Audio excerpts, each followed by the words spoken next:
Avec Marie-Pierre Mouner qui m'a aidé à écrire mon premier livre qui Bonjour. s'appelle Mon cœur est en Ciociaria. Ce livre est traduit en italien, il va bientôt être traduit en anglais. C'est un livre de développement personnel à partir de mon histoire. Alors, je suis psychopraticienne, énergéticienne depuis 30 ans. J'ai ouvert 5-6 cabinets. Maintenant, j'étais à Paris. Maintenant, j'habite dans les Landes. Je suis à Cabreton et à Anglette, près de Biarritz, où j'accompagne énormément de gens, je vous dis, depuis 30 ans. Je suis une passionnée de l'être humain. Et suite à un voyage de Compostelle, donc, j'ai eu l'intuition de retrouver ma famille, que je n'ai jamais connue, puisque ma mère est morte, j'avais 1 an. Mon père a été coupé de sa famille, donc il m'a emmenée quand j'avais 1 an à Paris. Et donc, à Paris, il me parlait, quand on marchait, il m'emmenait devant la tour Saint-Jacques. Et moi, j'avais 5-6 ans. J'étais fascinée par cette histoire des pèlerins. Bon, si vous voulez continuer à connaître la suite, c'est dans mon livre. Avec des photos, toutes les photos de mon livre, je les ai prises moi-même, même la couverture. Donc la couverture, c'est la plus haute cascade d'Europe, à Isola del Liri, dans le Lasium, entre Rome et Naples, dans les Abruzzes. C'est le village donc de mes grands-parents paternels que j'ai retrouvé au fur et à mesure des synchronicités de ma vie, c'est-à-dire toutes les personnes que j'ai rencontrées dans ma vie, avec qui j'ai eu une histoire, on va dire, d'amour ou d'amitié très forte, m'ont amené à réparer des choses en moi, c'est-à-dire des blessures, hein, les 5 blessures de Lise Bourbeau entre autres, et m'ont amené à comprendre le sens de ces rencontres jusqu'à il y a peu de temps en Italie. Et j'ai retrouvé donc toute ma famille. Donc c'est ce que je raconte dans mon livre. Ça a réparé énormément de vide en moi, puisque je me suis sentie tellement seule dans ma vie avant. Je viens d'avoir 71 ans il y a 1 mois et je me suis sentie seule. En même temps, c'est vrai que je l'étais, mais le ressenti était une souffrance affreuse. Et donc, petit à petit, j'ai retrouvé toute ma famille. Ça a comblé des vides en moi. Maintenant, je vais très bien.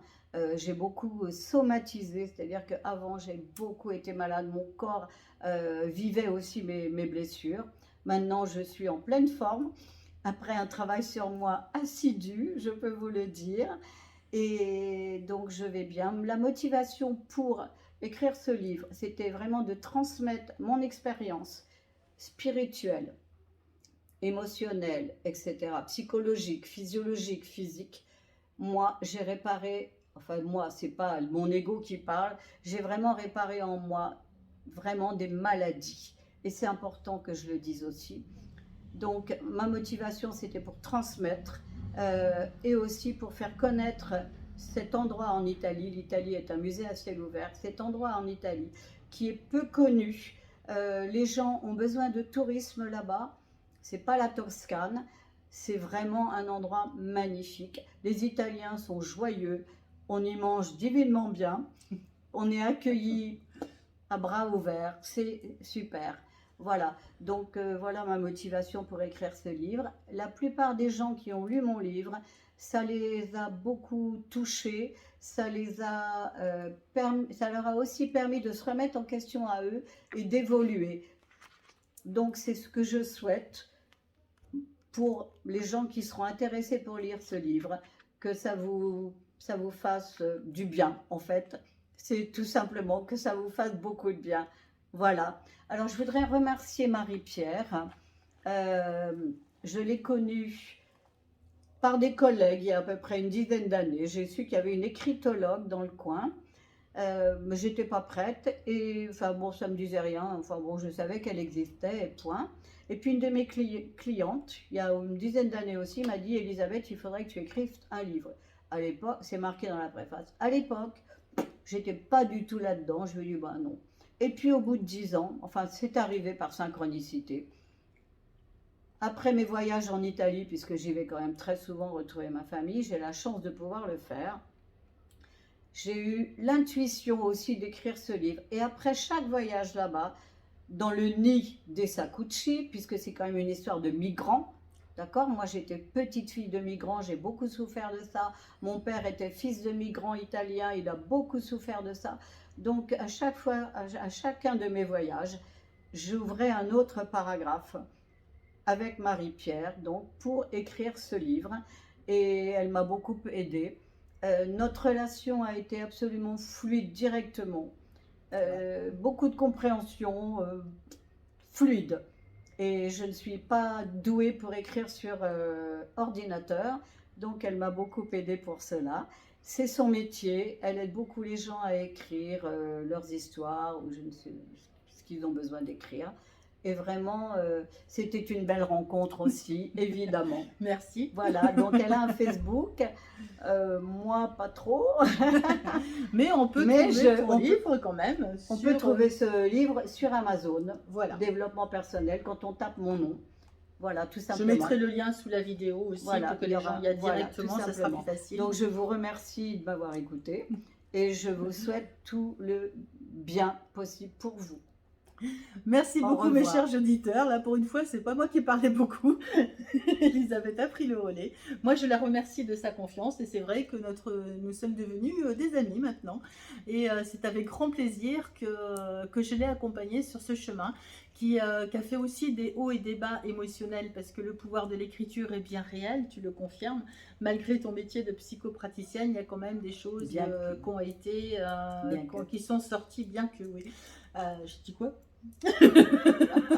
Il y a aussi des choses qui sont sorties bien plus profondes, comme dirait Jean-Jacques Crèvecoeur, bien profondes dans les racines.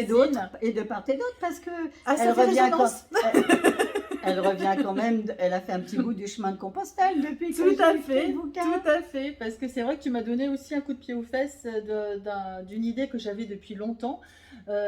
J'avais d'autres personnes qui m'avaient transmis des messages aussi, d'où l'importance des synchronicités, où tu as marqué « Comprenons nos synchronicités » sur la couverture. C'est pas pour rien. Et c'est vrai que Compostelle a fait partie aussi des synchros des synchronicités. Des synchronicités avec donc c'est toujours la transmission. Quand on fait ou on parle quelque chose, ça va toujours résonner chez quelqu'un, chez l'autre personne. C'est ça qui est formidable. Exactement. La transmission.